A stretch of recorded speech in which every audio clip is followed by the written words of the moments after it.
नमस्कार दोस्तों, आप सभी का स्वागत है मेरे YouTube channel DPT legal solution में। इस चैनल में मिलते हैं आपको वित्त संबंधी जानकारी वाले वीडियोस और अगर आप कमेंट करते हैं तो मेरे द्वारा उचित विधिक सलाह। अगर कमेंट उसी टॉपिक पर अधिक होते हैं तो उस सेशन में मैं बना के देता हूं आपको वीडियो, ताकि आपकी समस्याओं का निराकरण कर सकूं। तो फ्रेंड्स, चैनल पर अगर पहली बार विजिट कर रहे हैं, नए हैं, तो चैनल को सब्सक्राइब करें ताकि भविष्य में भी आपको ऐसे जेन्युइन लीगल कंटेंट देखने को मिलते रहें।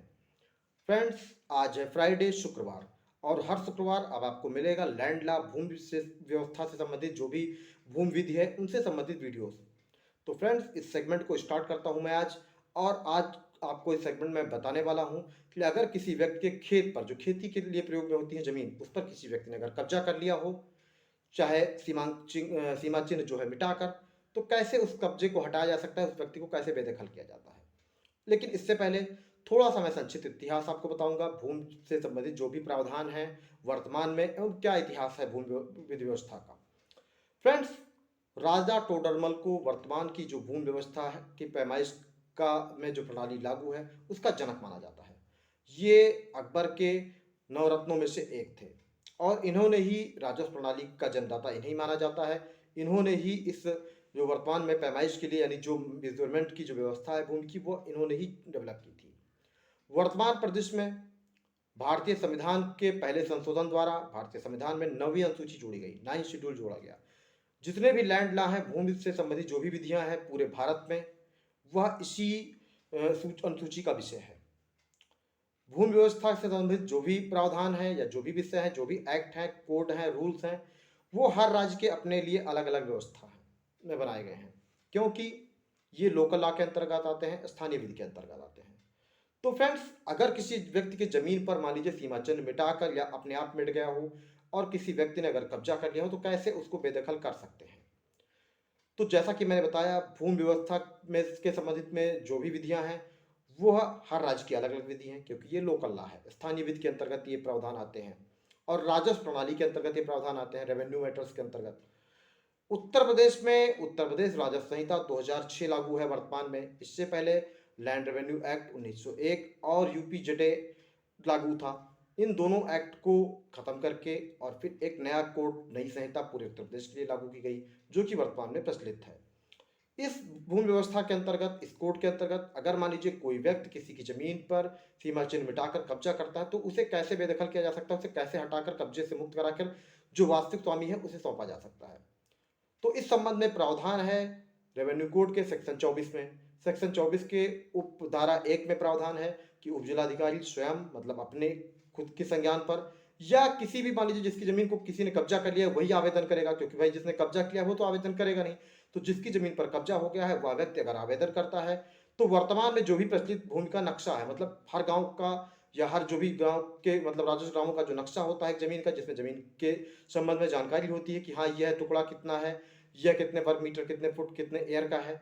तो उस जानकारी के आधार पर जो नक्शा तैयार किया जाता है, उस नक्शे के आधार पर, या अगर मान लीजिए जो चकबंदी अधिनियम 1953 के अंतर्गत जो भी नक्शा तैयार किया जाता है पुनरीक्षण करके, उस नक्शे के आधार पर या वास्तविक कब्जे के आधार पर, सरसरी तौर पर जो भी उप जिलाधिकारी है वो जांच करता है कि किस व्यक्ति ने किसकी भूमि पर कब्जा करके रखा हुआ है। इस धारा के, यानी धारा 24 के उपधारा 2 में प्रावधान है कि अगर मान लीजिए सरसरी जांच पर कोई निष्कर्ष नहीं निकलता है, तो उस सिचुएशन में जो भी एसडीएम है, यानी उपजिलाधिकारी है, वह जिसका मान लीजिए खतौनी में नाम है, सबसे बड़ी आप बात ये ध्यान रखिए कि जो खतौनी है उसमें नाम है, कितना एरिया, एरिया का स्वामित्व है उसके पास, जो भी स्वामित्व है उसके आधार पर कोशिश करेगा कि उसको कब्जा दिला सके।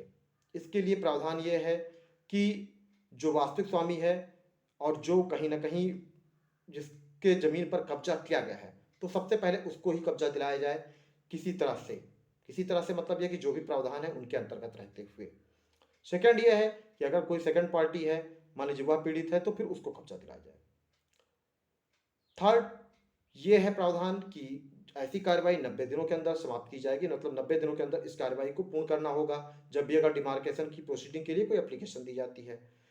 अगर किसी कारण से 90 दिन के अंदर प्रोसीडिंग पूरी नहीं होती है, तो उपजिलाधिकारी उसमें कारण अभिलिखित करेंगे कि क्यों ये कार्रवाई पूरी नहीं हो पाई। अगर मान लीजिए उपजिलाधिकारी के आदेश से कोई व्यक्ति परेशान होता है, व्यथित होता है, कोई भी पक्षकार, चाहे जिसने एप्लीकेशन दी हो वह व्यक्ति या जिसको बेदखल किया गया है वह व्यक्ति, तो ऐसी सिचुएशन में वह व्यक्ति अपील फाइल कर सकता है उपजिलाधिकारी के आदेश के 30 दिवस के अंतर्गत कमिश्नर के पास में। और अगर कमिश्नर के हाथ से भी रिलीफ नहीं मिलता है तो ऐसी सिचुएशन में हाई कोर्ट में रिट फाइल किया जा सकता है। अब फ्रेंड्स, डिमार्केशन की प्रोसीडिंग कैसे स्टार्ट होती है ये मैं आपको बताता हूँ। डिमार्केशन की प्रोसीडिंग स्टार्ट होती है जब भी कोई व्यक्ति पक्षकार, मतलब जिसकी जमीन कब्जा कर ली गई है, वह व्यक्ति या आवेदन करता है, एप्लीकेशन देता है एसडीएम के समक्ष। तो एसडीएम के समक्ष जब भी प्रार्थना पत्र दिया जाता है, एसडीएम उस प्रार्थना पत्र पर शीघ्रतम कार्रवाई करते हुए, यानी अगर उस दिन दिया जाता तो उसी दिन या अगले दिन कार्रवाई करते हुए 30 दिवस के अंदर रेवेन्यू ऑफिसर को निर्देशित करेगा कि यह कार्रवाई जो है सीमांकन की, इस पर एक जांच की जाए।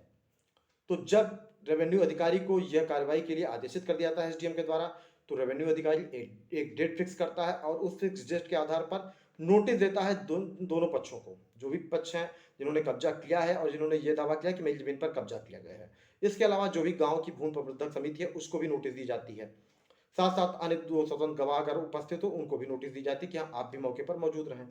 तो इन सबको नोटिस देके और फिर एक कार्रवाई के लिए निश्चित तिथि फिक्स करके उस डेट पर सीमांकन की कार्रवाई की जाती है। एक बात इसमें ध्यान रखिएगा कि सीमांकन की कार्रवाई जब भी की जाती है तो जो गांव की सरहद होती है, बॉर्डर होता है, वहां से सीमांकन नापजोक वहां से शुरू होती है हमेशा। कभी बीच से आप नापजोक नहीं कर सकते हैं, एज पर जो सेक्शन 24 के सब सेक्शन 1 में प्रावधान है।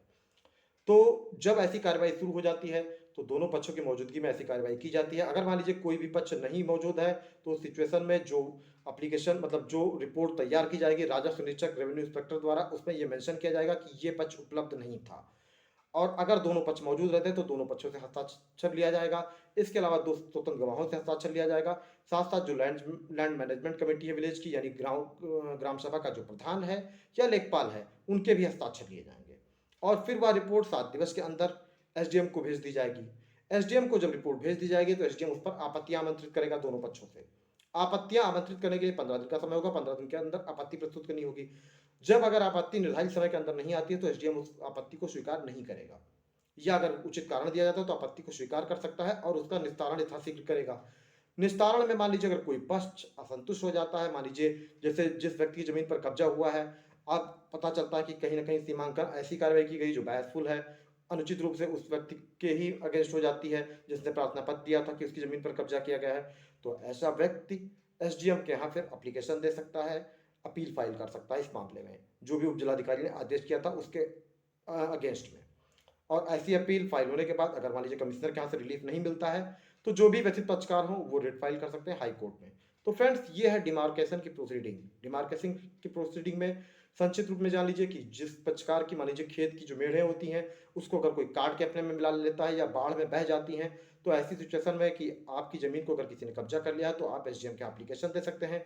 उस पर रेवेन्यू इंस्पेक्टर की तरफ से टीम गठित की जाएगी, मतलब एसडीएम के द्वारा टीम गठित की जाएगी जो रेवेन्यू इंस्पेक्टर उसका संचालन करेंगे और उस पर एक रिपोर्ट तैयार की जाएगी, फिर एसडीएम को भेजी जाएगी। उस रिपोर्ट पर एसडीएम आपत्ति आमंत्रित करेंगे। आपत्ति आमंत्रित करने के बाद उस पर आपत्तियों की सुनवाई करने के बाद जो भी आदेश होगा वह आदेश पारित करके और निर्देशित करेंगे अपने अधीनस्थ यानी राजस्व निरीक्षक को कि उचित कार्रवाई करके जो अवैध रूप से कब्जा है उसको हटाया जाए और जो वास्तविक पक्षकार है उसको कब्जा दिलाया जाए। अगर इसमें कोई पक्षकार व्यथित होता है तो वह अपील फाइल कर सकता है कमिश्नर की कोर्ट में, और अगर वहां से रिलीफ नहीं मिलता है तो रिट फाइल कर सकता है हाई कोर्ट में।